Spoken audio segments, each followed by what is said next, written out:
So, hi, this video is basically made for all those women जिनको unnecessarily बहुत ज़्यादा over give करने की हैबिट है और ये सिर्फ वुमनहुड में आने की बात नहीं, स्ट्रेट फ्रॉम चाइल्डहुड जब से वो लोग यंग गर्ल्स होती हैं या छोटी बच्ची होती हैं तब से they are into this practice of over giving. कोई उनसे कुछ मांगता नहीं है, ठीक है, बट उनके वो अंदर नेचुरल एम्पैथ बैठा हुआ है जो ऑब्जर्व कर लेता है दूसरों की नीड्स को and they take this responsibility on their shoulders on their own unsaid. What happens is कि वो लोग दूसरों को खुश करने के चक्कर में या आप ऐसा बोलो कि to make the situation comfortable और to not let others feel the disturbance in your home और एनीथिंग, ठीक है, वो लोग इतने अलर्ट एंड हमेशा दे आर एज इफ उनके दिमाग का antenna is always open to disaster management कि अब ये हो गया तो मुझे ये करना है, अब ये हो गया तो मुझे ये करना है। I mean they process themselves so fast कि उनके आसपास किसी को भी किसी भी टाइप की प्रॉब्लम ना हो। I grew up as this small बच्ची कि घर पे कोई भी आ रहा है, I assumed this to be my duty कि I have to make that person comfortablest and there is no harm in this. Till date I believe कि इसमें कुछ हार्म नहीं है, this is what my heart says. But the fact is also this कि we are surviving in a world which makes it harmful for you. आप करते हो with your good intention, आप करते हो because you are good naturally. भगवान ने आपका सिस्टम वैसे ही बनाया है कि आप अपने आसपास के लोगों को, अपने रिलेटिव्स को, अपने पेरेंट्स को, अपने सिबलिंग्स को, किसी भी XYZ पर्सन को आप परेशान नहीं देख सकते and that's what is making you over give. But gradually उस छोटी बच्ची से एक young girl adolescent who gets married and comes to a different home with the same behavior, with the same attitude, ठीक है, एटीट्यूड मतलब over giving, ठीक है, and then getting married, then becoming a mother, becoming a wife. So उसकी life देखो आप कैसे transition में आती है, बट उसका वो बिहेवियर जो है that is constant. Now somewhere because of age, experience, maturity, you start realizing कि ये ओवर गिविंग कहीं ना कहीं आपको हैम्पर कर रहा है। कैसे? Maybe you are losing confidence in your own self only, और मे बी आपको ये लगता है कि मैं ही इतना क्यों करूं, I mean I should be also given back. Reciprocation बोल के भी कुछ होता है ना। What is happening? Expectation building, है ना। And very important, expectation building के साथ साथ आप वो बनना शुरू होने लगते हो। You are trying to become selfish now कि I will not help, I will not do what I use to, but actually that is not you. You are not selfish and you can never be selfish, but you are trying to become that. उसके वजह से there is a mismatch in your identity. Now once when your identity is getting changed, you are disturbed.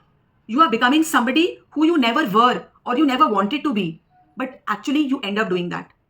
So through this video, मुझे लगता है कि I have tried to put up this not in the best possible way, but I think I have done my effort to let you understand कि you, if you are giving over, if in any relation, कोई भी relation, with your in-laws, with your own parents, with your siblings, with your husband, with your boyfriend, with anybody, any XYZ, if you are the person who is always the giver and the other person is the taker, okay, there is no harm agar if the other person is a taker, it is okay, but still if you are doing it 70% of the times, 30% you also deserve things back, and this has to be very clear in your mind.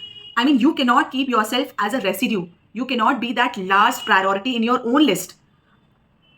Understand? If there were situations when, let's say, there is a room जहाँ पर एक bed है और वहाँ पर 5 लोग बैठे हैं and there is no other space, and if people are sitting on the bed and eating, so I never mind sitting on the floor and eating. It's okay. I'm comfortable. But again, if this is getting repeated several times, I mean, this is very pretty an example, but अगर ये बहुत बार repeat हो रहा है आपके साथ ऐसा ही कुछ, तो इसका मतलब कि आपको सामने वाले उन 5 लोगों से वही ट्रीटमेंट मिल रहा है कि there is no harm if you are sitting on the floor. I mean that's okay, maybe you don't deserve that place and sitting on the floor, it is just one example I am telling you. Sitting on the floor is actually very grounding thing. I love that. I usually sit on the floor and eat. But अगर 5 लोग हैं और उनमें से आपको consider किया जा रहा है कि it's okay if you are sitting there, so that means you are yourself keeping yourself in the last priority. So if you are amongst this person, specially if you are a young girl, please stop it because you are going to take this trait very long and उसको आप तब नहीं change कर पाओगे जब तक बहुत late हो चुका होगा. ठीक है. तो out of what I have done throughout my life, what I have learned I am trying to share in this video, 3 step हैं, बहुत सिंपल. ठीक है. ये क्या चीज के स्टेप है कि you have to match with the energy of the people around you, whosoever it is. ठीक है.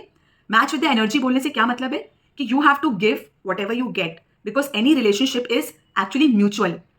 जितनी जरूरत आपको है उतनी ही जरूरत उस XYZ पर्सन को भी होनी चाहिए. And that's the mool mantra. Okay. So the 3 steps actually are, one is see. See मतलब देखो, observe. Observe. Just blindly assume मत करो कि हर कोई बहुत अच्छा है, क्योंकि हर कोई बहुत अच्छा नहीं होता है. बिकॉज आप बहुत अच्छे हो तो आपको लगता है कि पूरी दुनिया आपके जैसी है. बोलते हैं ना कि you look at the world with your own lens. So because your lens is clean, because you are pure, that doesn't mean everybody is on the same page. So see, observe. If somebody is not matching with your energy, please quit. Treat your energy as money. अगर आप किसी को इतना care, प्यार, understanding सब दे दोगे ना, मतलब एक्स्ट्रा में, तो the one who is actually deserving आप उसको नहीं दे पाओगे, because you have already distributed everything that you had inside you. Second is when you have observed and when you have realized and you have understood कि this is right, this is wrong. So with the wrong, you have to set the boundaries. So the second step is set. It is absolutely important for the other person to understand कि everything has a limit. You cannot manipulate. आप मजाक के नाम पे किसी को mistreat नहीं कर सकते हो. And this is what maximum people do. कि they will say something abruptly, randomly, and then ha, मैं तो मजाक कर रही थी या मैं मजाक कर रहा था. Come on. Your joke is hurting somebody. And anything that is hurting is not a joke. That is something that you really wanted to say, but you gave it the name of joke. Okay? So set your boundaries. कि this is not acceptable. The third and the last step is stop. Please stop. For God's sake, please stop. आपके अंदर का जो ये अंतर आत्मा है, ये शायद आपको बहुत रोकेगा कि नहीं मैं गलत कर रही हूँ, वो बहुत अच्छा इंसान है, शायद उसका मतलब ये नहीं था, शायद वो ये बोलना चाह रहा होगा, शायद वो ये, शायद वो ये, शायद वो. इट इज ऑल शायद. It is all your assumption. Dear, please stop. And once when you stop, you will realize कि दुनिया खत्म नहीं हुई. जो जैसा था वो चल रहा है आपके बिना. They are operating very nicely, very properly. So stop feeling guilty. Stop feeling guilty of putting yourself in the first position. What is the harm? Okay? So before it is too late, don't overgive. Please match with the energies of the people. Hope this video was helpful and you could connect with me.